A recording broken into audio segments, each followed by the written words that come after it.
आज पढ़ेंगे पैटर्न 02, है ना। दूसरे नंबर का पैटर्न कहता है कि जब कोई चीज क्या चलता रहता है, करंट में चलते रहता है। किसमें चलता रहता है? करंट में, जो जारी रहता है उसी को हम बोलते हैं कंटिन्यू या कंटिन्यूअस, उसी के लिए बोला जा रहा है। और जब हम कंटिन्यूअस के बारे में बात करते हैं तो कंटिन्यूअस में हमेशा किसका यूज किया जाता है? वर्ब के आईएनजी फॉर्म का। किसका? ING form.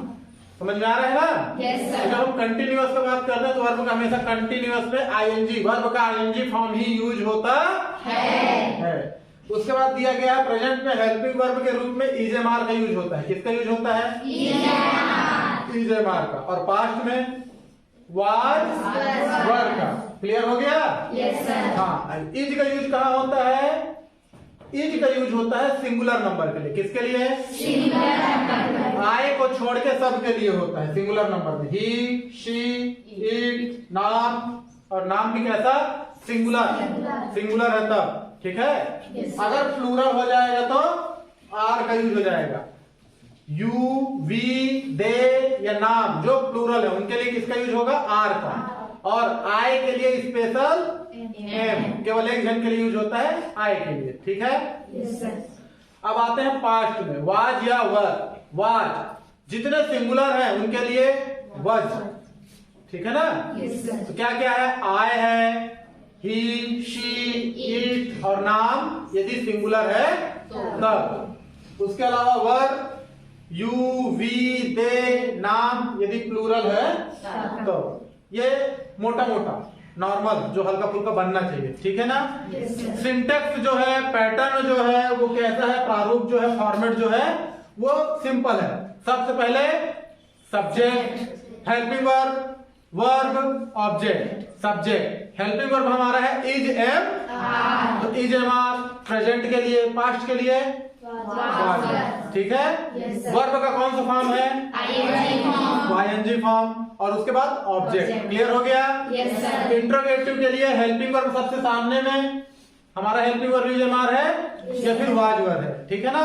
फिर सब्जेक्ट, फिर वर्ब का आईएनजी फॉर्म, फिर उसके बाद क्वेश्चन मार्क। क्वेश्चन मार्क एकदम मस्ट है, याद रखिएगा। और जल्दी जल्दी फॉर्मेट जल्दी पूरा हो जाए उसके बाद पूरा अच्छे से बड़ा ट्रांसलेशन करवा के पढ़ाना है, ठीक है ना। निगेटिव में क्या है? तो देखो ऊपर वाला फॉर्मेट सेम टू सेम है, बस हेल्पिंग वर्ब के बाद क्या जोड़ देना है? क्लियर हो गया? बनेगा।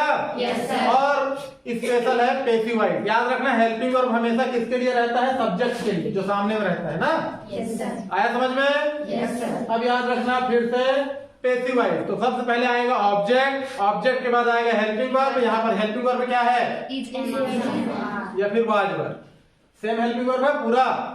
अंतर क्या है? अंतर यह है कि इसमें मेन वर्ब आईएनजी है ना, इसका मेन वर्ब जो है वर्ब का थर्ड फॉर्म। और ये जो आईएनजी है ये चल देगा बीइंग में, बीई के साथ आईएनजी आ गया, ठीक है ना। और वर्ब का कौन सा फॉर्म चल दिया? उसके बाद बाय, उसके बाद सब्जेक्ट। क्लियर हो गया? ये हमारा सिंटैक्स है। कितने लोग को थोड़ा थोड़ा समझ में आया? पूरा नहीं आएगा, विद प्रैक्टिस से आ जाएगा, ठीक है ना। बाय प्रैक्टिस जो भी बोलना होगा। आगे चलें?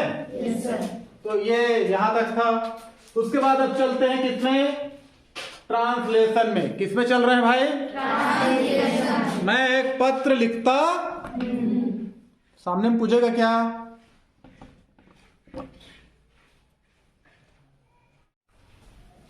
हाँ, हमारा जो अगला एग्जाम्पल है वो क्या है? मैं एक पत्र लिख रहा या लिख रहा था।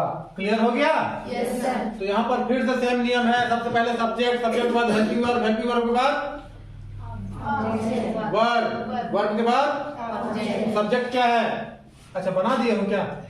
आय, ठीक है। इज, एम, आर में से आय के लिए एम प्रेजेंट में, पास्ट में वर्ब का आईएनजी फॉर्म क्या है? राइटिंग लिखा है ना। उसके बाद क्लियर हो गया? कितने लोग का समझ में आ गया? इसके बाद वो बन जाएगा, कितने लोग से बन जाएगा? ठीक है, तो फटाक से बना डालो।